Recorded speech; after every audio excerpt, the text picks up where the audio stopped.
રાજકોટમાં પાકિસ્તાની શરણાર્થીઓને ગૃહ રાજ્યમંત્રી હર્ષ સંઘવીના હસ્તે ભારતની નાગરિકતા અપાઈ। આત્મીય કોલેજમાં નાગરિકતા એનાયત કાર્યક્રમ યોજાયો, જેમાં હર્ષ સંઘવીના હસ્તે 185 પાકિસ્તાની શરણાર્થીઓને ભારતીય નાગરિકતા પ્રમાણપત્ર એનાયત કરવામાં આવ્યું। હર્ષ સંઘવીએ નાગરિકતા પ્રમાણપત્ર એનાયત કરતી વખતે પાકિસ્તાન પર પ્રહાર કર્યા। તેમણે કહ્યું, પાકિસ્તાનમાં દીકરીઓ સુરક્ષિત નથી। સ્કૂલે દીકરી જાય તો પરત ફરશે કે નહીં તેની માતા પિતાને સતત ચિંતા રહે છે।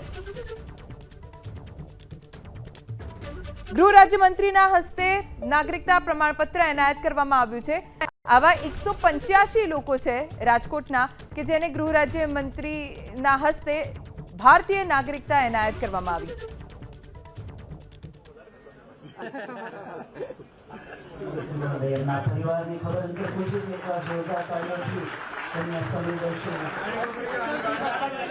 माननीय वडाप्रधान श्री पण हृदयपूर्वक आशीर्वाद